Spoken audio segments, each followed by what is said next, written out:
Do you know that I pray every night that he would escape? What the hell did you do that for? So I can kill him.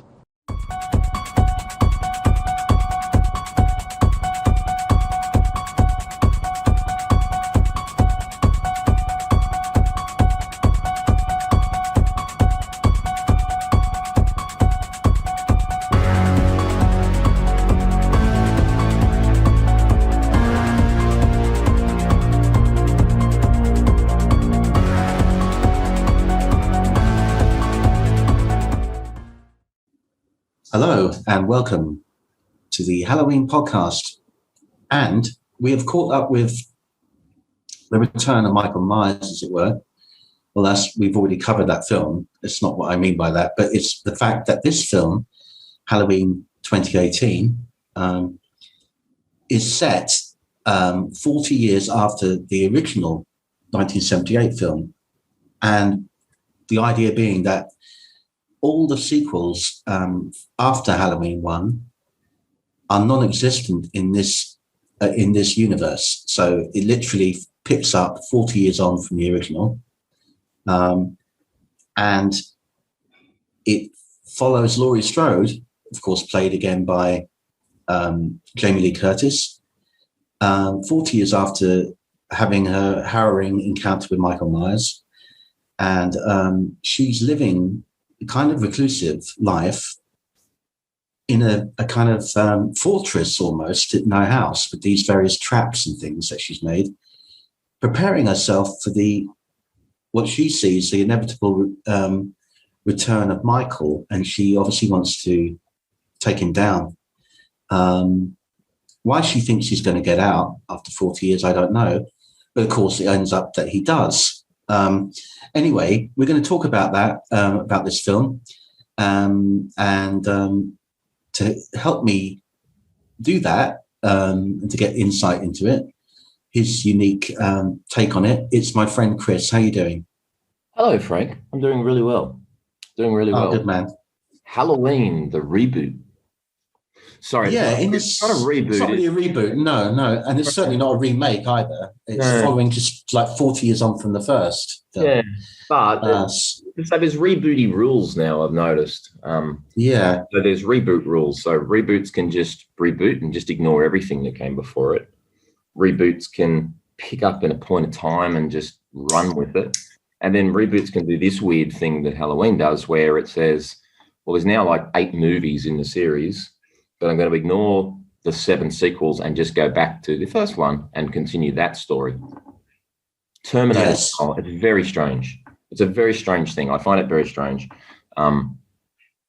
Mostly because there's some good movies in the sequels on occasion, but it's a really weird way to approach it. One thing that I remember when this film first came out, was on viewing it the first time around, was that some people were kind of a little bit divided in the fact that Laurie in this film is not his sister. It's not Michael's sister. That happened in Halloween 2. And that was really just a throwaway thing they put in Halloween 2, because by that point, Carpenter really wanted to distance himself from Halloween. He didn't really want to make a sequel at all.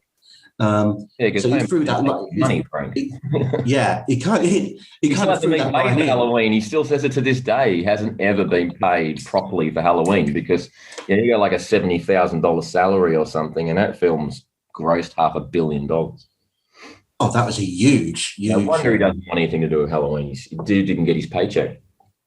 Yeah. So that sort of that little potted history that did it, that was in Halloween 2. Now doesn't exist, of course, in this film because all the sequels are non-existent. So people kind of thought, what's going on here? Why are they not brother and sister anymore? Well, because it doesn't follow on from that movie. It follows on from the first film. So it kind of confused people a little bit. People were kind of like, why couldn't you just kept it in and all that? But they did do a little throwaway line in the film about that to kind of like, but it was really like quick. They glossed it over and said, oh, that was just rumor, going around town. that they were brother and sister, and then they just got on with it and carried on, and that was the end you heard of it. It was just one line to get rid of that. It's dissing the sequels that they've chosen to ignore and winking at all the fans while they do it. I like that. But what's really interesting about it, or kind of paradoxical, really, is the fact that they've like, and it will become more apparent as we get to the scenes, but they've said clearly that they're doing away with all the sequels, right?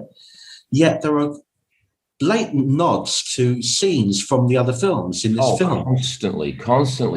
So I'm thinking, well, if you're doing away with it and trying to do a fresh start, why are you going back to the other films? It's kind of a bit mindfuckery going on. So many ways, Frank, and it wasn't until I rewatched it to prepare for this last night that I realised how many of them I'd missed the first time. Even down to the black cowboy-looking dude. He's parallel. He's the sheriff, isn't he? I think. Yeah. Some of those parallels to some of the weirder characters that turned up later in the Myers films, and and you've got a lot of, and in fact, Frank, beyond the fact that there's lots of parallels there, even some of the ideas in it and some of the scenes in it are very, very closely aligned to some of the scenes in the other films. Very much. Yeah, and I can think of a few straight off the top of my head. There's quite a few. The gas station struck me straight away. The gas station, for instance, and the bathroom scene. The gas station scene is straight, and it's a fantastic scene, other than the abysmal blood and gore and bones all the way through it. But it's a brilliant scene, and it parallels the scene in Halloween 4. And the bathroom scene is almost, not except for the killing, is almost like H2O. H2O. When he goes into the bathroom and the girl's in there and in the cubicle. Yeah. Except he doesn't kill her there; he just nicks her car keys. Yeah. But you can see all these parallels. It picked up almost every movie. I think the only thing it didn't lend from was the culty druids and hooded figures from Halloween 6. Yeah. Pretty much every other film got a little bit of a look in. I think everyone. Yeah, I think there's subtle nods everywhere. To be honest. But you just have to keep, you have to, you can't always catch it on first or second viewing. It takes a few, because it might just be a sign in the background or something, and they go, oh yeah. But another thing, Halloween 3 gets a nod. The 3 kids have got the Halloween silver shamrock masks on. I saw them. Yeah, it's cute. So it's everywhere, It's all in. Hey, they're gonna have bugs and snakes come out of their eyes in about 20 minutes. Yeah, I thought. So. Anyway, we got the triumvirate here it's the first time we actually, well, it's not the first time, we saw, again, that character doesn't exist in this timeline. Danielle Harris doesn't exist. Yeah. And Laurie's son from H2O doesn't exist, but she has got a daughter in this called Karen, and she's got a granddaughter called Alison. Yeah. So they're like the triumvirate in this. Certainly by the end of it, they are. They pull together. Very dysfunctional. This was written by. Yeah, it was written by David Gordon Green, Jeff Fradley, and Danny McBride, who's known more for comedy films, and directed by David Gordon Green, and he's actually going to do the whole trilogy, basically the next 2 films. Yeah. So it's the same team. And on this guy, Frank, I'm gonna say, because I'm gonna diss this movie, because generally I think it's not a great film. Sorry, it's a great, it's a terrible film. But this guy, David Gordon Green, you can see he was. These writers and directors are very well intended. They were trying to do the right thing for the most part, I think. Can't fault the photography is beautiful, the direction is beautiful, the overall feel of the movie is good, it's well plotted, it's all the things a great movie should be. Just maybe a little misguided. Yeah. There was a few. I say there's a few things that I'll pick up on that didn't quite sit with me in this film as we go along. The budget for this was between 10 to 15 million. Modest. Yeah.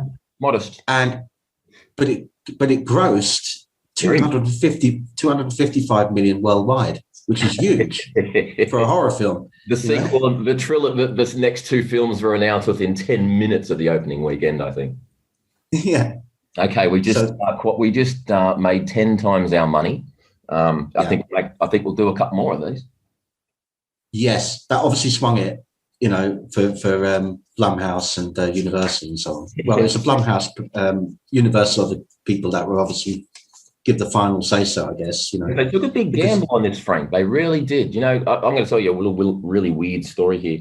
Years ago, I saw this really low budget sort of made on Kickstarter film by this director called Mike Flanagan, whose name you'll now recognize because he went on to do major things like the Haunting a Hill House and stuff on Netflix. Yeah, I know that name, Chris. Yeah, I was friends with him for the longest. We chat all the time. He was offered Halloween. We talked about it when he was offered.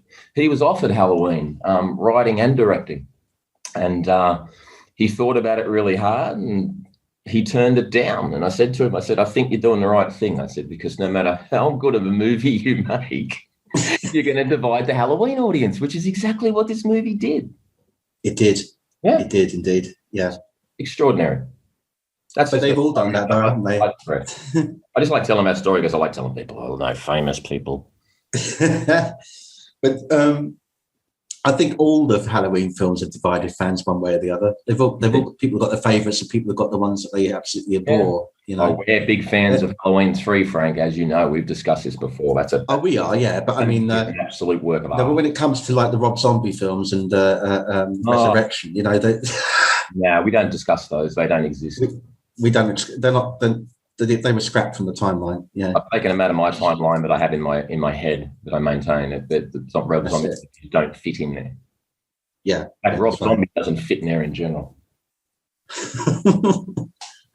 How can a guy make such a great movie like House of a Thousand Corpses, which I thought, you know what, he is a horror director I could really watch, and then make sort of crap after it. Ugh, boy. You see, he turned it on its head, didn't he? Really, he I think they let him have too much control. Really, let him have too much control, man, and too much hair. Frankly, everyone's got way too much hair in that movie. Even the kids, here's the money, Rob. Do what you like with it. And of course he did, and that was the worst thing that ever happened. Rob creates a little family of Rob Zombies. So a Rob Zombie looking mum, a Rob Zombie father, a Rob Zombie kid, and then a Rob Zombie sister. They're all just little miniature Rob Zombies.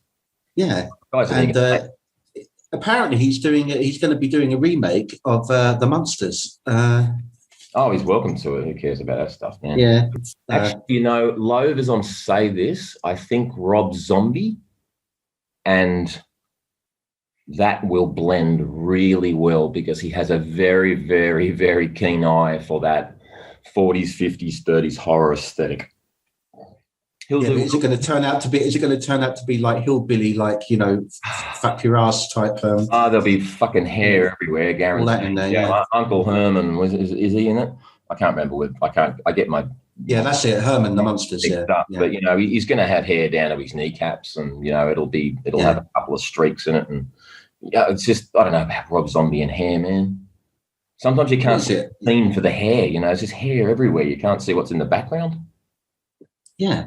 I don't know. You couldn't see Michael Myers for hair, could you? In the kid. Film. Yeah, can I see his kid's eyes? Because that's the kid and the grown-up version. Yeah, and all the hairs hanging in his eyes all the time. It is 6'5" hillbilly Rob Zombie version of Michael Myers. Yeah. It's like he was a WF wrestler or something. Yeah. I think the guy that played him. I think. Yeah. Anyway, in this, we. Right, okay. You wanted to talk about the opening scene before we come to the titles. Chris. So we'll get that over and done with first, and then we might sort of go all over the place after that. Yeah. So, overall, like I said, Frank, overall, it's a well-plotted film and it's well-intentioned. But it struck me last night, and it didn't strike me this way the first time I saw the movie, but it certainly did the second time. I thought, here's Michael Myers, and they're trying to rehabilitate him, and being inside mental institutions, they try to rehabilitate people. That's what they do. They work on people. And so here's this guy committed all these horrible murders 40 years ago, has been locked up, and the first visitor he sees in 40 years, within 60 seconds, has pulled the one thing out and is waving it in his face, the one thing that'll remind him of that incident 40 years ago, and then starts yelling at him. I'm thinking, this poor Michael Myers, all he's trying to do is stand in his yard, anchored to his rock, having a good time, getting a bit of sun, a bit of vitamin B. And this dude's just, I've got a visitor after all these years. And he's a little bit gun shy, obviously, because it's been 40 years since he's spoken. But yeah, dude just screams at him. So far, I'm on the side of Michael Myers here. He's the sympathetic character. I mean, he becomes less sympathetic very, very quickly. Yes. Especially when he starts offing the youth. Once he gets out, that's it. Yeah. It's a very atmospheric, very sort of high pressure build opening scene, but it's just terrible. I mean, it's done only for effect. Someone wanted to hold a mask in front of Michael Myers and yell at him. Yeah. It's interesting it's interesting also the way the patients start going crazy. You know, good looking dudes. Like they know there's some kind of really bad omen going on here. You know, any of those dudes who start yelling and hooping and hollering in that yard could be my uncle anytime. Good God. Yeah.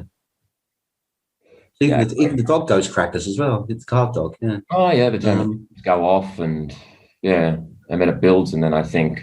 So it's good. It's a good sort of build up because it sort of just becomes a cacophony of like craziness. You know, like they're all going stir crazy out there. Yeah. You know, I'm in the half and he's just standing there. You know, motionless. And not the half one. Like I said, it's a really well made film. Like the scene's terrific. The soundtrack's good. The pressure builds. You know, there's your little 20 hertz hum underneath the soundtrack, making everything sound evil all the time. It's photographed well. It's because you keep your distance from Michael Myers initially when you first meet him, and then after a little, as the reporter starts talking to him and Michael Myers, you know, you get close-ups and close-ups and close-ups, and then you suddenly realise that this is just some 50 or 48-year-old. How old would he be? 50. Near 60, 60 baldy looking dude who looks like he couldn't hurt a fly. Yeah. It's very effective. It's a very effective scene. It's just terribly misguided. And then we cut to the opening titles and we get a pumpkin that starts inflating. Yeah. That's right, yeah. And a slightly more modernized version of the theme, wasn't it? A little bit faster and maybe a little bit different, yeah. So it's in the background or something to make it sound a bit rocky. Yeah, and we'll get onto the highlights of this film, and certainly one of them is the music. Certainly, by of course John Carpenter again. So he came aboard to do the whole score with his son and another guy, Daniel something, I think. Yeah, Daniel Farrand, I think.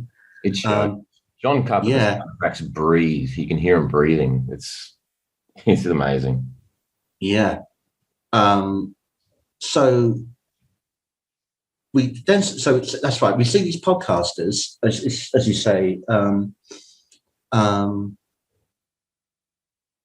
Was this the bit after that scene? Did we then see Laurie for the first time? We meet a few characters. So we meet Laura. Laurie shooting things in the forest. We meet the podcasters in the car, debriefing, planning next steps. Then we meet the Strode family as well. So we wander around their kitchen while they get ready for their day. So we sort of. And here's one of the really ill-judged pieces of comedy. I use that very loosely, by the way. Peanut butter. Yeah, the guy Ray, who's is he the stepfather or the father of Karen? I know what he is. He's the father figure. I know that. Go on, Frank. Let's talk about the peanut butter. Yeah, exactly. That's one of the things that just was ill-judged, in my opinion. It just came randomly out of nowhere. It just didn't really sort of sit, really, did it? You know, it's like there's a few other moments like that as well. It's wrong. I mean, I'm a father of 20-year-olds, but I've been a father of 15 and 16-year-olds, and I've never sat in the kitchen preparing for breakfast and ever mentioned my penis. Not once. No, you just wouldn't do that. Not once. God. This guy just did it so like... Not only that, this guy's bald and he's a little bit sort of weedy, and you think, watching this guy now. Peanut butter, yeah.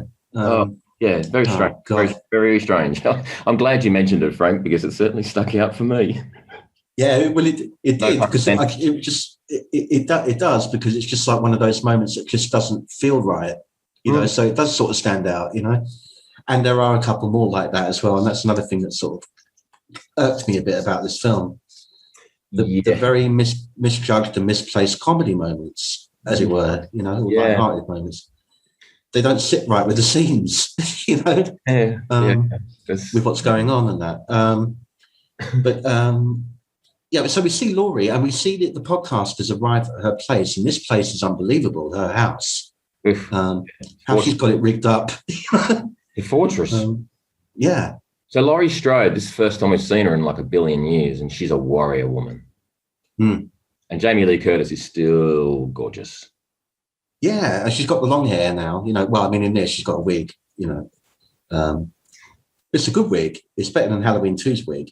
She's a tremendous character, so it's very, very clear that she spent her whole life building herself into a self-defense machine with a fortress and guns and cameras and security, waiting for the day that either Myers or something else comes for her. Right? Yeah. She's the protector now, and she's clearly been overprotective of the daughter and overprotective of the granddaughter. Now everyone just thinks she's a nut. Yeah. Exactly. And again, that comes into the fore as well about, her, especially with her daughter, who kind of like feels embarrassed to have her in strained relationship company and stuff like yeah. Well, that dinner scene, Frank, Jamie Lee Curtis has a big old swig of red and then just sits down and just breaks down. It's heart-wrenching. She's tremendous. Yeah, she's very. I would certainly say the highlight of this film is Jamie Lee's performance in it. Absolutely, it is. She really drives the film. Yep, absolutely. It's very much about her more than it is Myers in many ways. Really, it's her kind of coping. Yeah, although with the trauma of it, we do spend a tremendous time. Let's go back to trauma in a minute. We do spend a tremendous time with the sheriff, the first responder guy.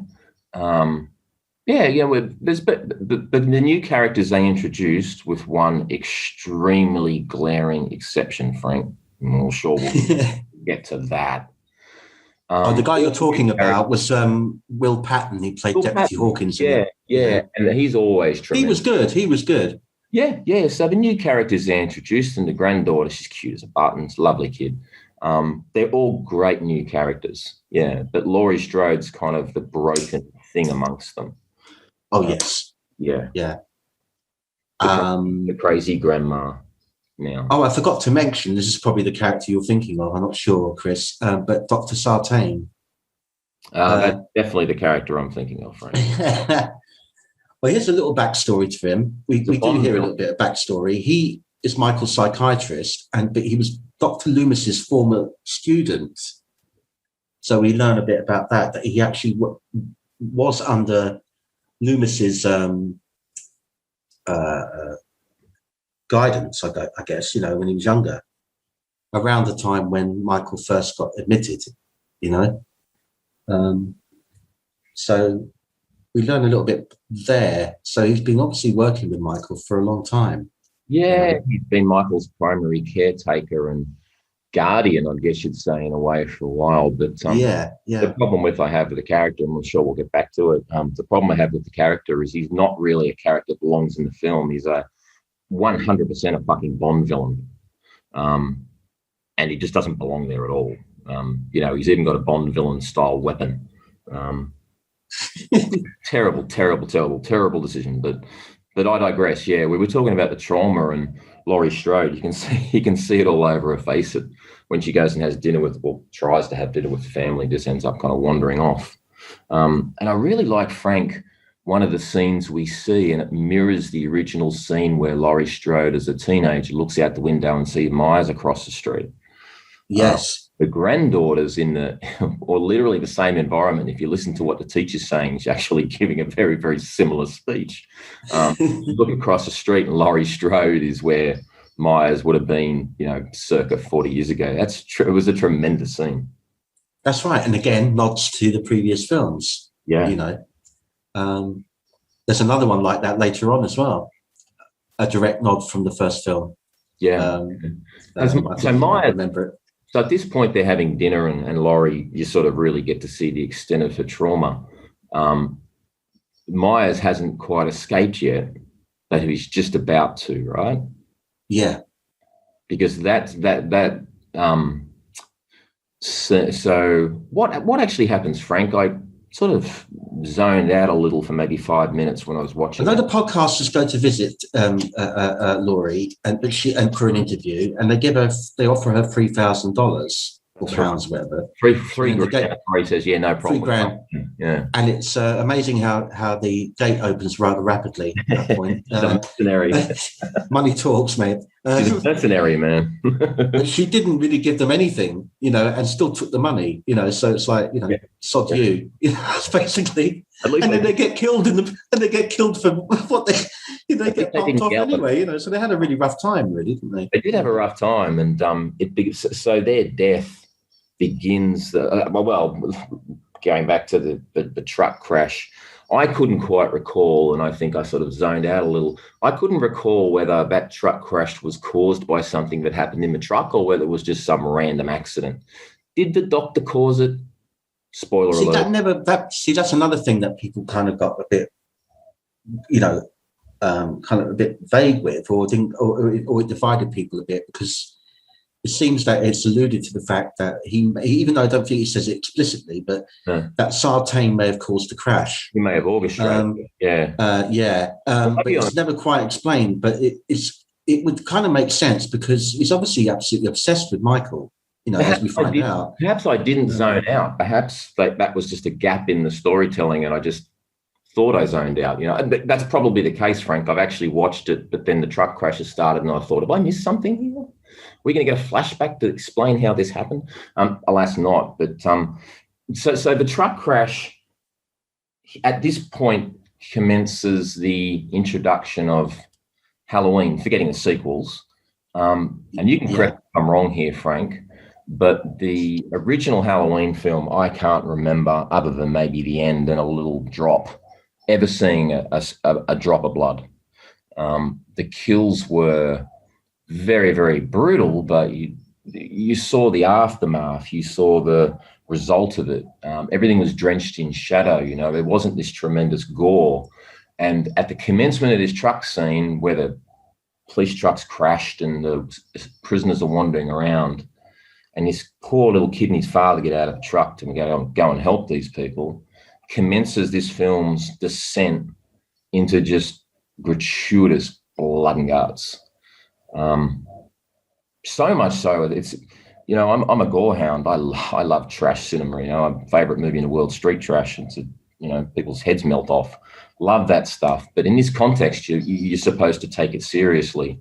Sort of seeing Myers breaking the neck of a 11-year-old, and sort of hearing it and seeing it, and then the blood and gore on display. It marks its territory pretty quickly. And then when Myers goes and kills the podcasters in the bathroom at the gas station, same thing, very gratuitous, bones and teeth and people's heads getting pummeled into walls and things. So it's clear at this point in the movie, it's kind of a different world now. It meshes the sensibilities and the propensity for us to put blood and guts on display to shock people, unlike the original movie. And I found that a little bit jarring, to be honest with you. Did you notice that the boy in it, I don't know whether they actually hired him because his voice was breaking, because his voice was really bizarre. Yeah, it is a little bizarre, yeah. It's like really deep and crackly, and I think his voice must have been breaking at that point or something. Yeah, either that or he chain smoked pack cigarettes before the song. I think it was his puberty point, puberty knocking. But I say that was quite a neat scene, with the copper lying on the ground and all that, and telling him to run, get out of there, and all that. Yeah. And then he accidentally shoots Sartain in the bus. He's don't shoot, bang. That was quite a funny moment. Yeah. It wasn't meant to be, but I thought it was quite funny. I giggled. He's a tremendous scene, though, Frank. That bus scene is tremendous. It looks beautiful, and it's drenched in shadow and light, and it's a really well photographed, well directed movie. You have to give it that. The gas station scene, we talked about this just before when we were introducing the gas station scene, is almost literally verbatim, and then the bathroom scene lifted straight out of Halloween 4 and Halloween H2O. Yes, it is. Yeah. Borrowed. Because he's getting Myers is getting closer to his aesthetic. He's getting he's got out, right? That's the first thing. He's killed some people, so he's satisfied his bloodlust a bit. Yep. But he's not complete without those coveralls and the mask. And it sort of drives it along to explain how he gets the coveralls and how he gets the mask back. He gets the coveralls from the mechanic, which he did in Halloween 4. And he gets the mask from the podcasters, and then he's complete, he's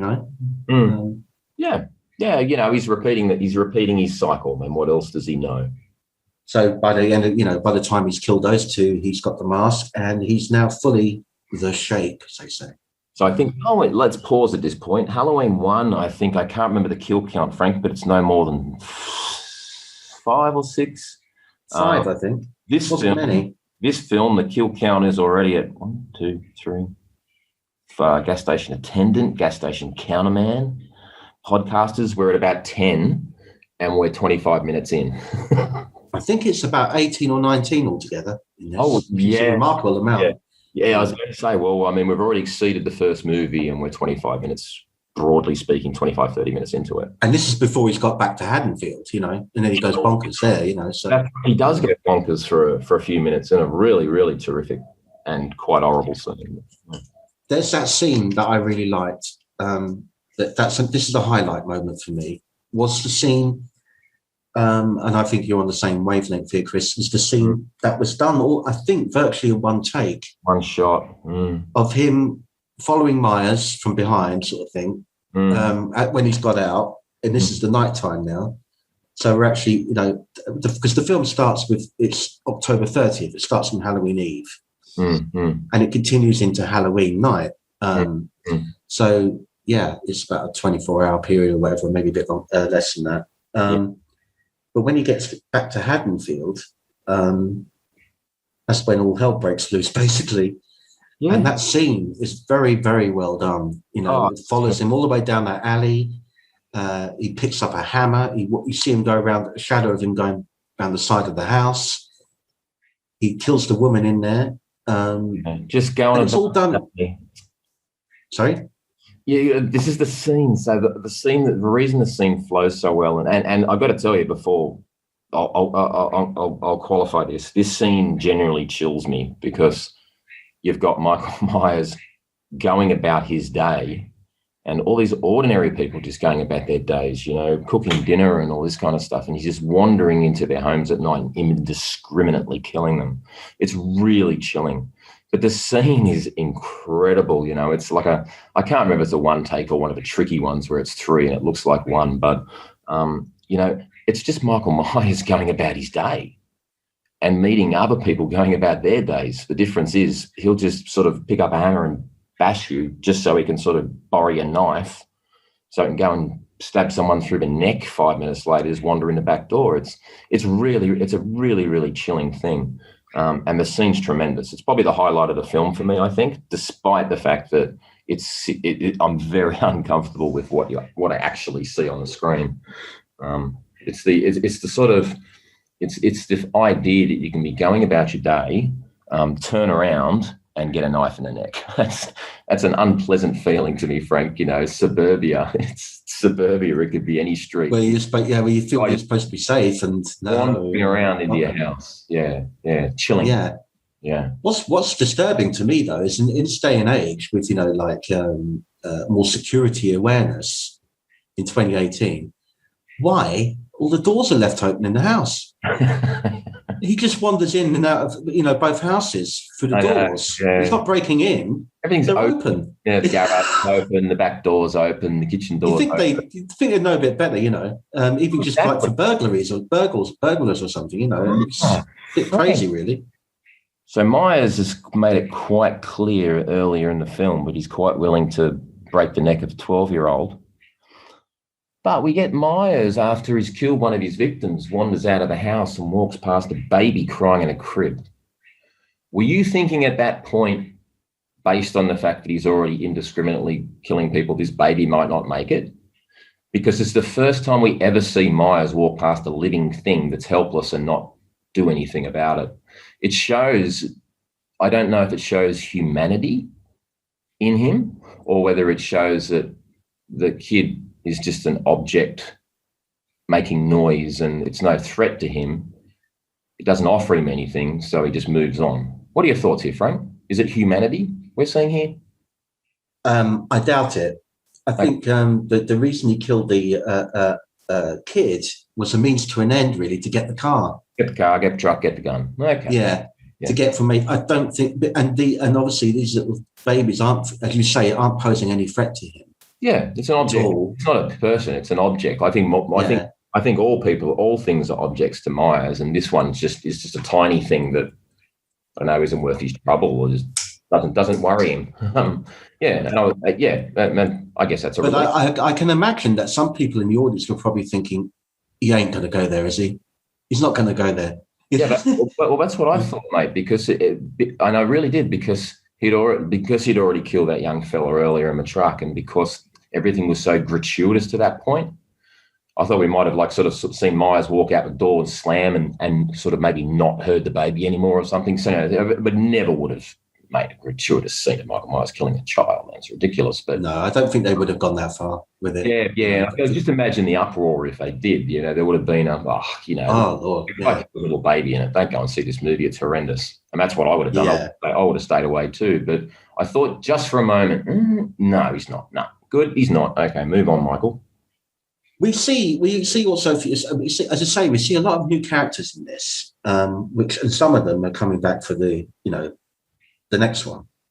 Not all of them made it, of course. Some of them got killed. Yeah, but there are a couple that survived, and they are coming back. Interestingly, when you talked about that dinner scene earlier on, Chris, the boy that's there, who's Alison's boyfriend in it, Cameron, his name is in that. His surname is Elam in it, and that's Lonnie Elam's son. Lonnie Elam was in the original Halloween, one of the boys. Oh, really? The bully boy, the bully boy that, the one where they say they dare him to run up to the house and the Myers house, and you see Loomis having a joke behind the bush saying, "Hey, Lonnie, get your ass out of there." That was the young Lonnie, right? Yes. And the old Lonnie, is obviously played by a different actor now, will be in Halloween Kills. So we'll see the father of Cameron, Lonnie Elam. So he was kind of mentioned briefly in this film. So it kind of sets up another character for the next one, because Ray, the peanut butter fella, knows Lonnie. And I thought, well, there's two peas in the pod for you, Absolutely. They're both arseholes. So tick all the boxes. Although Lonnie may have redeemed himself after 40 years. Who knows? He might be like a pillar of the community now. We don't know yet. But, absolutely. Absolutely. Or he might still be an arsehole. Who knows? But, my money's on him still being an arsehole. I mean, if anything, his son's to go by. I was just thinking, God, is he like father, like son? Because Cameron's an arsehole in this. Doesn't fall far from a tree, Frank. This kid's an arsehole. I would have, as the father, I would have had my eyes on this kid. He was getting on real well in the dinner table. I thought, be watching this one. Oh, he was all nice sweetness and light there, mate. But afterwards, he was a right bastard to her, wasn't he? Yeah, he was a wanker. When he threw her mobile phone into that bloody fondue or whatever it was, I thought, you wanker. The girl likes a phone. Leave her alone. All girls like their all girls that age love their phones, man. Yeah. Leave the phone alone. Don't put it in the custard. So that just showed how, the depths of his evilness, by throwing that in there. Yeah. Just knew he was a bad egg at that point. Yeah. He is a bad egg. Yeah. He is. But he's coming back anyway, yeah. And can we talk about the weird friend he's got, the sort of chubby... That guy kind of like... He looks... I found him rather creepy, to be honest with you. He looks odd. He conducts himself in a very odd way. He's a very odd character. I think his character was written by the comedy man in the writing team. He's that would be Danny McBride. Yeah, McBride. Yeah, I think he wrote this character, man, because he's kind of a goofball. They're trying to make him lovable, but he's too weird looking to be lovable. But does he? No, we're probably jumping ahead a little, but I think he has a particularly gruesome death as well. That's another good scene as well, mate. The build up to that is another good scene. I thought that death, automatic lights in the yard and things. Yeah, I like that. I like the trickery with the lights, and he gets closer and closer with each time the light goes out and comes back on. Myers is nearer. That's really well done, actually. Can't ever complain about how this movie looks, ever. Yeah, they did a good job on that one. And the death, of course, sticks his head through the fence, metal gate, the spike on the gate. Yeah, it's unpleasant. It's unpleasant.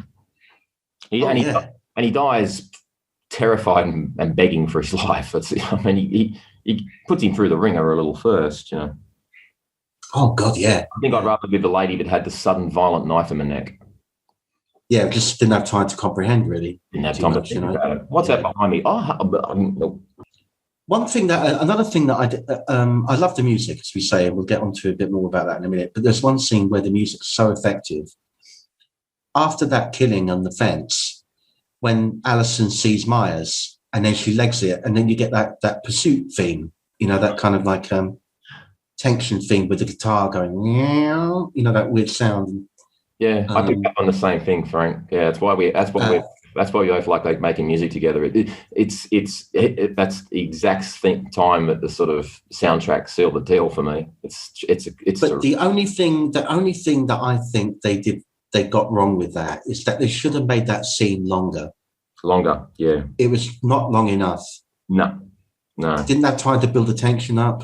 I agree. There should have been much more jeopardy. We should have seen Myers sort of appearing, a bit more behind her and stuff. There was none of that. You only see him once at the fence, and then you just see her running. You don't see Myers again. He should have just been popping up every under a street light or something, and that kind of thing. But didn't the original? He didn't spend as much time in the shadow, just sort of hanging around as he did in the original movie. Because wasn't he called the Shape or the Shadow in the original film? The Shape, yeah. Yeah. Because he'd appear. Someone would open a door and it would illuminate the room, and there's Michael Myers sort of standing behind the door frame, just kind of waiting around, or he'd poke out of the shadow, take a peek around, and then sort of drift back into it. We didn't get so much of that in this film. It was always very well lit. He was always seen. I think the only time he was ever sort of creeping. Did we get the same volume of Michael Myers' point of view scenes as we did? No, we didn't. We didn't get any of that, really, did we? I don't think. Very little. It just occurred to me that we didn't. Because I don't recall it. Because that's one of the things that also made the original movie feel so damn shadowy, is because you spend a lot of time in the shadows with Myers looking through his eyeballs. Yes. Yeah, and you don't get that in this one, which is interesting. Maybe it's overdone, Frank. Most slasher films have done it to death. Maybe they just thought that particular thing was a bit overdone. They wouldn't want to repeat it, I guess. But that sort of things I would nitpick about the film, mate, is the fact that I found some of the things they just didn't dwell on enough. Agree. Long enough. Agree. That scene with the chase with Alison should have gone on at least one more minute. At least. Absolutely. Yeah. They could have got much more mileage out of that, much more tension. Yeah, there was really... It just seemed to be over and done with too rapidly to me. Yeah. She was never in enough peril, because she's a great character and you care about her. She's a little kid. She's beautiful. You don't want to see her get off by Michael Myers, but they never really put her in any true peril. It was just Myers is here. Whoop, whoop, chain, whoop, I'm off. I agree. It could have been a sort of a landmark scene in the movie. And there are some other things that I can't quite pinpoint anything specifically, Chris, you might be able to, but there seem to be some like odd jumps in the film, odd cuts too quickly, and odd, dissolves into another scene. Yeah. Things like that. That just seemed a bit too rushed. It seemed rushed a bit, the film, actually. You could have had more, in many ways. Watching it, no, I've seen movies like this before and gotten this impression, and later on when they've released the director's notes or the trivia, it's been right. It looks like it's had stuff cut out of it. I would hazard the guess that this thing ran 2 hours 20, 2 hours 15 when it was originally filmed, and then cut down to a more audience-friendly, hour 50 or whatever it is. Because you're right, Frank, there are some not necessarily narrative jumps, but there's some jarring assumptions you need to make in there.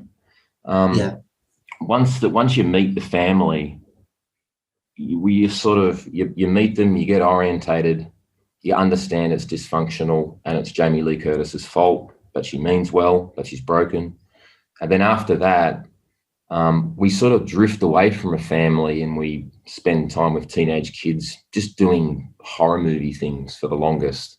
And then Michael Myers wanders off and does Michael Myers things for a while, indiscriminately killing people in the kitchen.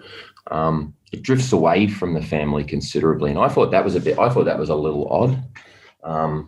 There was a lot of characters in it. If you think about the original film, I think there was, two couples, Jamie Lee Curtis and Donald Pleasance. There was a very tight cast. And towards the end of the movie, there's a lot of people in a lot of different type of peril. You've got the sheriff doing one thing. You've got the granddaughter running around in the streets. You've got one friend going this way, Jamie Lee Curtis going this way. Everyone's sort of madly scrambling around. And then it culminates in the sort of scene where they end up trapping him in Jamie Lee Curtis's fortress. And she turns the tables and here's the thing, Frank. She turns the tables and she says, look, this is not a fortress. This is a cage. I've been planning this and I'm going to trap him in it. And then I'm going to kill him, burn him, crush him, run him over steamroller or whatever else. So joke's on you, big twist. But then needs to execute her plan in the worst way possible. She traps him in this place and then somehow ends up having to hunt him down with a shotgun, has to wrestle him, has to fall out a window and then come back into the house. I mean, how did she know she wasn't going to land on a brick? And there's the nod I was going to say about the original film again, that nod when she falls off the thing and he looks back and she's gone. Same thing happened with him. So again, we get that little nod for the fans. That was terrific. A nice little twist. Yeah, she's had a plan all along because she's the warrior woman. But yeah, her execution. I don't know about you, Frank, but I think her execution could have used a little work here. Yeah. Oh, and getting back to that, what led up to Myers finding her is the elephant in the room scene. Sartain. Oh, yeah. This is the scene that just is absolutely frigging ridiculous, to be honest. All right. You know what I'm talking about. I do, Frank. Talk us through this scene. I'll give my take on it anyway. Oh, go on. Because it is an important thing to mention. Yes, it is. Because that's how, even though it's ridiculous, it is a very important narrative bit to mention as to how Myers gets to Laurie's house, because he was never pursuing Laurie. That's the thing. People forget that. In this film, he wasn't looking for Laurie after 40 years. She was looking for him. That's right. And she wasn't the long-lost sister, and he didn't particularly have an axe to grind with her. No, he was just out killing people because that's what he does. He didn't know where to find her until Sartain stepped in. Exactly. Exactly. Otherwise, that confrontation probably wouldn't have happened. That's right. So it's Sartain's fault for that. Yeah. Agree. So Sartain, for some reason, and it seems to come out of nowhere, is like obsessed with wanting to get inside Michael's head and know what it's like to kill someone. So for some reason, he just suddenly flips. He's got Hawkins in the car with him. They've picked up Alison. She's in the back. And they see Myers walking along. And he accelerates and knocks Myers off his feet. So Myers is lying in the road motionless. he gets out. He thinks that he's saying that Michael's dead, but of course we know better. He never is. And then just for no reason whatsoever, he's got a pen in his pocket. I think it's a pen or something. Yeah, it's a pen. And he stabs Hawkins in the neck. It's a creepy pen. So it's a pen with someone's spinal cord and a skull on the end of it or something. Oh yeah, yeah. I mean, it might as well be a fucking cutlass. And it has a scalpely, super sharp blade that flips out the end of it. You know, because most doctors have a spare scalpel on just in case of, you know, they have to operate, you know, on the street on someone in the case of an emergency without anaesthetic, etc. This guy, Frank, is a Bond villain. He looks and sounds like a Bond villain. He's got the mustache of a Bond villain, and he's got the weapon of a Bond villain, and he reveals himself at the end to be a bad guy. It's the weirdest plot point in this movie. He doesn't belong in it. The concept of it is ridiculous. I mean, hello, Hippocratic Oath. I mean, what are you doing, dude? I refuse to believe that this guy could have made it to age 67 and not had other opportunities to try to figure out how to kill somebody or what it feels like, considering he's walking around with a blade on him 24/7. The whole thing's ridiculous. One of the worst bits is that he puts on Maya's mask. That's right. Yeah. And stands up, and she goes, and she screams, and then it's like, what the fuck is he doing? And he gets in the car and throws the mask in there, of course, so that gives Michael his mask back. That's very convenient as well. Dumps Myers in the seat with Alison. Oh, that's nice of him. He's in the back with him and think, oh Christ, Yeah. And oh, dear God. And then, of course, he comes to. She's frantic trying to get out. But he doesn't go for her. He goes for Sartain. Which is intriguing. Drags him out of the car. And he does something that I know Myers is strong, but I don't think even he could cave someone's head in with one kick. I would think that was more like Jason Voorhees could do that, Exactly, Frank. He splatters his skull with one, with his boot. Violence. Yeah, it doesn't belong there. It's maybe just old-fashioned, man. But I used to think it was more chilling seeing it, more chilling thinking about it and imagining it off screen than ever is actually just seeing some guy's head go like a watermelon. It's horrible. Yeah. That was an odd scene, Chris, wasn't it? All round, really. It was a terrible scene. The whole thing was terrible. The whole plot device is wrong. It's not believable. There, I said it. I don't believe it. I can believe everything else up until this point, but I can't believe that this doctor is a Bond villain who's probably been behind the bus crash. We talked about that before. You probably use that little stabby pen thing to create that. It's just a really poor character. I mean, I can see where they're going. You get very, very attached to Loomis, and Loomis, the doctor figures in the Halloween, particularly the original, are the good guys. They're the protectors, the guardians, the helpers, the ones who want to stop the serial killer. I mean, I can see why they thought this might be an interesting thing to do by presenting the doctor character or the healer as, the villain. And get what you're going for as a plot device, but it just doesn't work, Frank. No, it didn't. And it really was, it was very, very misplaced, and it was very sort of out of the blue from nowhere, really. Absolutely. As to why he suddenly turned like that. We didn't really see too much of that. Any clues of that, really, throughout the early part of the film, to be honest. That was his kind of motive, Yeah. Until the bus crash. But then again, we still didn't know it was him. But you can kind of put two and two together later on that he probably was instrumental in that. Definitely. Then of course, now we get to the big finale, Chris, and it's about a 15-minute finale, quite a lot. Yeah, it's a really, really good scene. So it's culminated where it always had to end, which is Myers hunting Laurie and the granddaughter and the family in Laurie's fortress with all her traps and treasures and tricks. So you know that Michael's in some peril here because Laurie's prepared, but we don't realise quite how much she's prepared.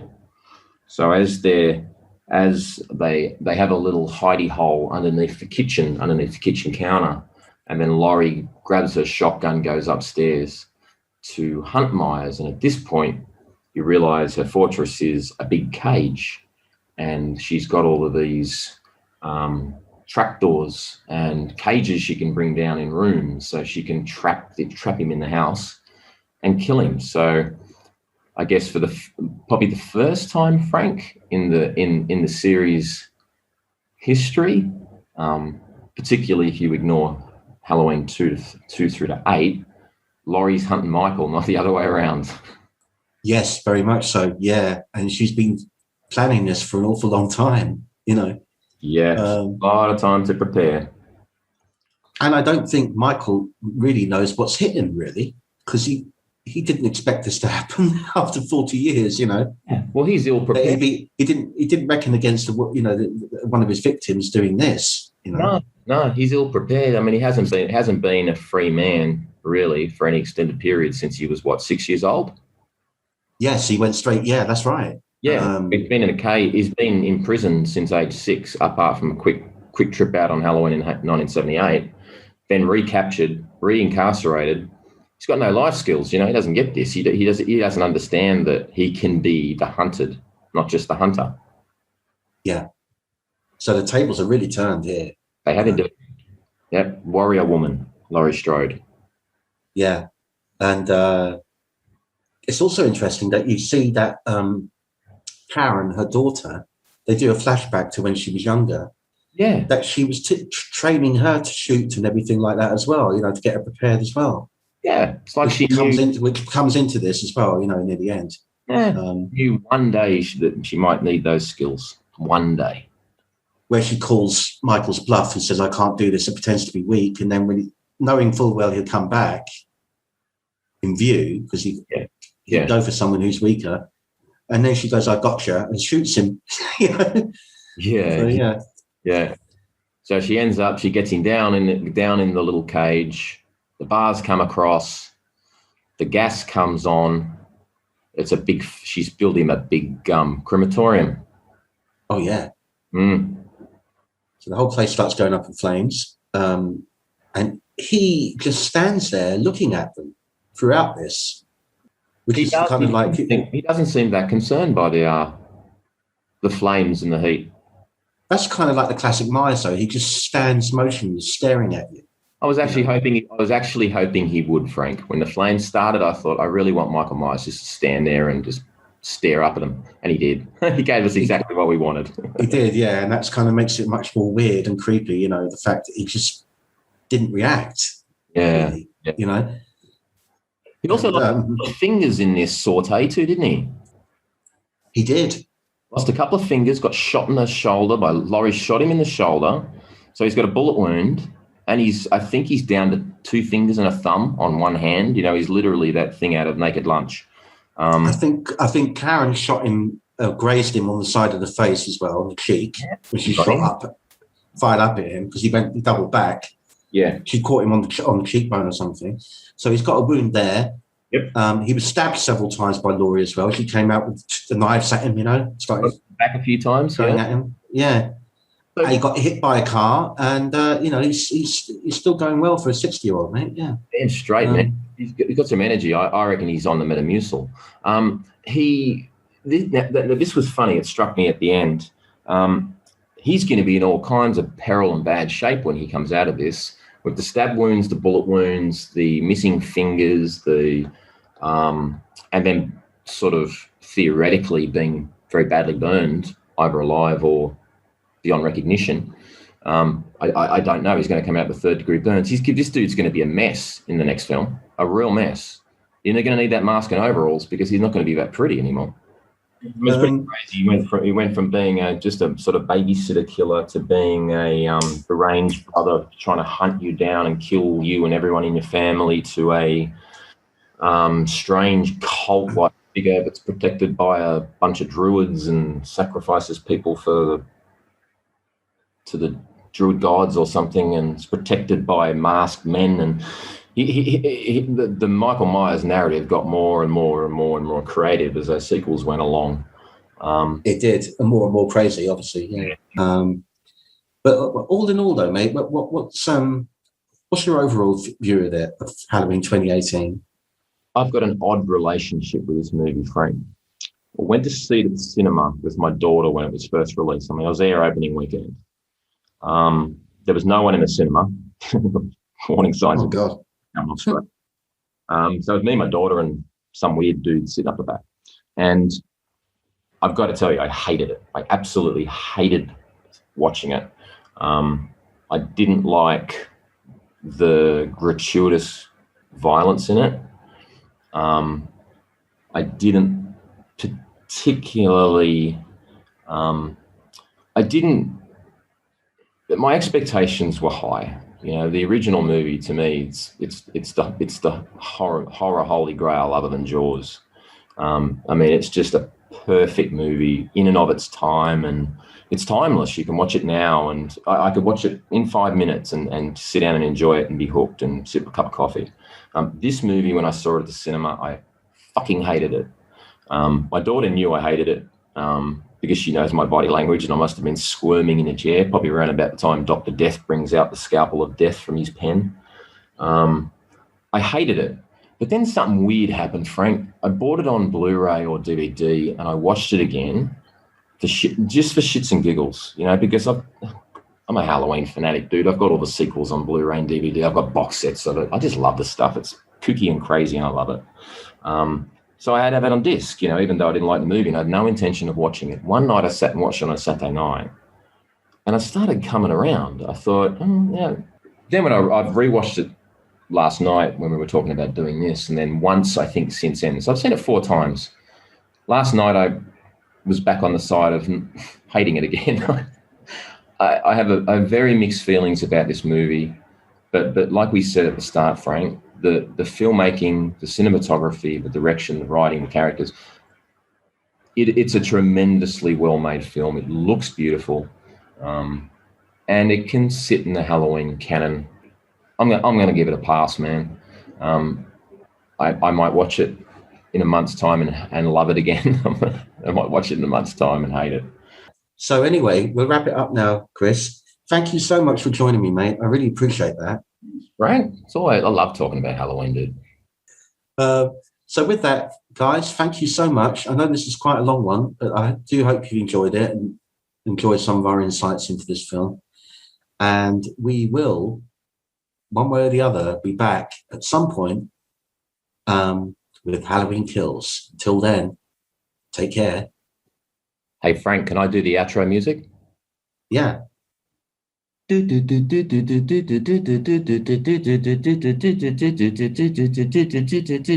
go. Thanks. Welcome. Goodbye.